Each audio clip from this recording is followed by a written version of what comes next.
Today, I'm going to tell you my favorite electronic music gear to use off camera. Freebeat. Hey, how's it going, everybody? Welcome to Freebeat, where I post new music-related content every single day, so if that sounds good to you, hit that subscribe button, ring that notification bell. Today's patron shout-out goes to Richard Fadenhauer. Thank you so much for the support. Let's get started. So one thing that it can be difficult to do when, looking at our favorite creators is to remember that they might be a little different off camera than they are on camera. While hosting a YouTube video is not necessarily a full-time acting gig, I do notice that, and myself included, YouTubers tend to, kind of create a bit of a persona for themselves when the camera is rolling. And I realized that this kind of extends to gear preferences as well.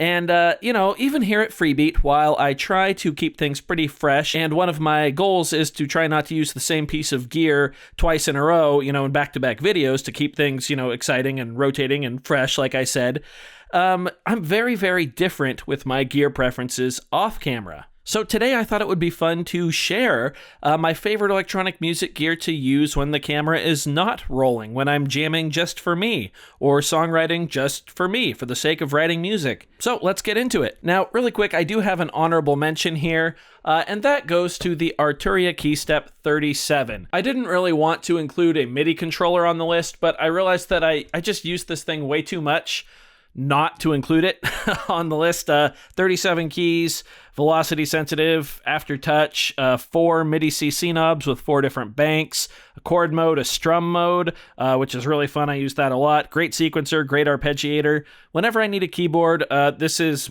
my go-to controller. So there it is, Arturia KeyStep 37. If I need a keyboard, this is what I use, but I wanted to keep this list mainly instruments, so honorable mention. Alrighty, here we go. I'm going to go ahead and give you my top 5. However, these are not in any particular order, so let's just get going. Number 5 should come as no surprise really to any, recent or relatively frequent viewer of the channel. It's my Teenage Engineering OP1. This is my go-to songwriting device when I start completely from scratch. So if I have no ideas in my head, but I know I want to start writing a song, this is the device I grab. It's super, super easy to go sit on the couch with it, or walk around the apartment. I do a lot of pacing, or even like in the kitchen, just set it on the counter. It's got a little built-in speaker, there we go. It's not a good speaker, but it's enough to, get started. And I actually just recently made a video about the OP1 and how inspirational it is to me. So if you want a little more background on that, be sure to check out that video. But yes, the OP1 is the device that I use when I'm starting completely from scratch, when I want to write music, but I have no ideas.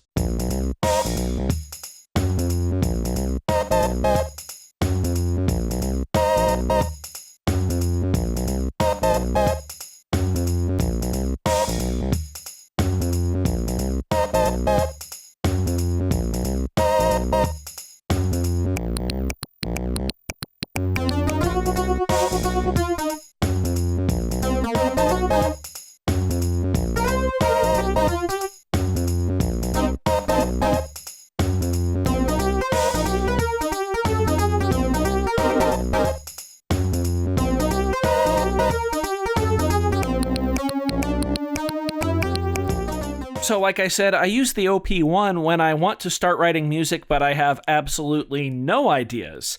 However, number 4 is the Elektron Model Cycles. And this is a device that I use when I want to write music, but my head is already, flooded with ideas, and I just need to get them down. So where the OP1 records everything to a tape track, the Model Cycles employs a very, pretty standard sequencer. It's got 16 steps, but you can actually increase that to 64 per pattern and 96 patterns per project with 96 projects. 6 tracks. There's always room on here for me to just jump into a blank project and start jotting ideas down.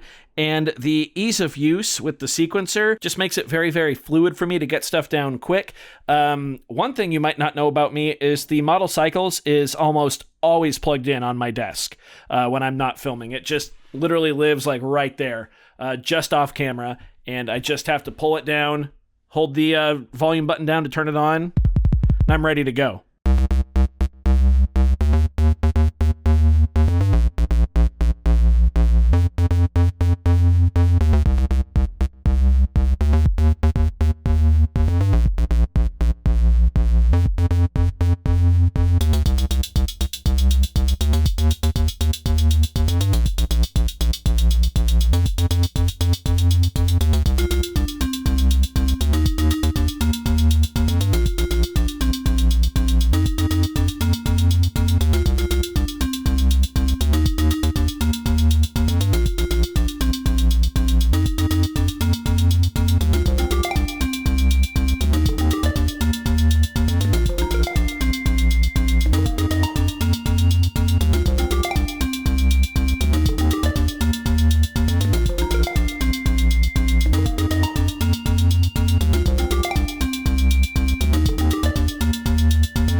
Yeah, Model Cycles, amazing groove box. Of course, people are going to say it doesn't sound the best or it's not the most capable of sound design.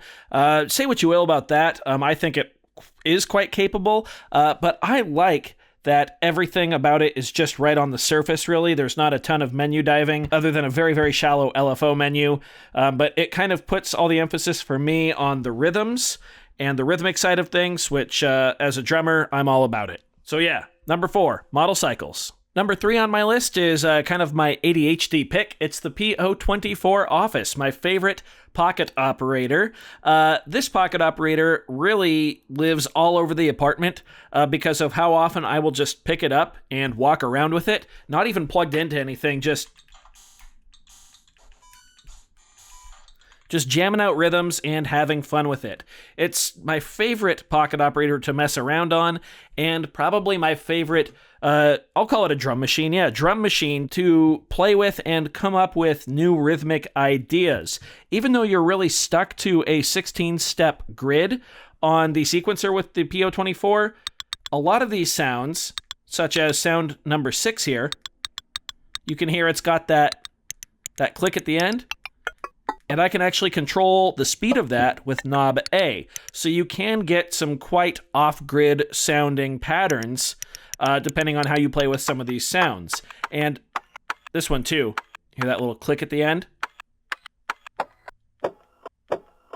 So much like the OP1, I do use this to inspire myself and find new rhythmic ideas that I might not have come up with before. Plus, when you get a jam going on this thing, when you really get a good groove, there's just something amazing about how this thing sounds. Check it out.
I absolutely love it. I would be completely lost without my PO24 Office. Now in second and first place, I actually have a combination of instruments, as you can see. It's the Arturia Microfreak alongside the Korg NTS-1.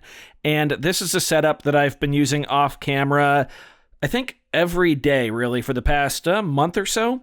See, I've been wanting to get more into sound design, and in my opinion, the best piece of gear that I own to teach sound design is the Arturia Microfreak, specifically reverse engineering patches and exploring the digital patch bay and just seeing how things work. And of course, the Microfreak does not have any effects in it. So it's a perfect partner for the Korg NTS-1, which allows me to run the Microfreak's audio here through the NTS-1 for amazing reverb, delay, and modulation effects. This setup right here has really kind of been my peaceful, evening calm down routine, like I said, for about the past month or so, and I'm really enjoying my time with these two instruments.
Yeah, as you can hear, just an incredibly powerful combo, and one I am really starting to feel a large affinity towards. I'm starting to finally understand the Microfreak, starting to get it. Of course, I've loved the NTS-1 basically since the first day I got it, but it continues to be a hero in my arsenal of electronic music gear. So there you have it, my favorite electronic music gear to use off camera. I'm not sure if there were any surprises in there for any of you viewers out there, but these are the pieces of gear that are almost always on my desk or readily available for me to pace around the apartment with. Hopefully you enjoyed the video. If so, be sure to leave a like on it. If not, you can always leave a dislike. That's okay too. Doesn't hurt my feelings, just makes me try that much harder next time. Either way, be sure to hit that subscribe button, ring that notification bell. Thank you so very much for being here. Thanks for watching. We'll see you next time. Bye.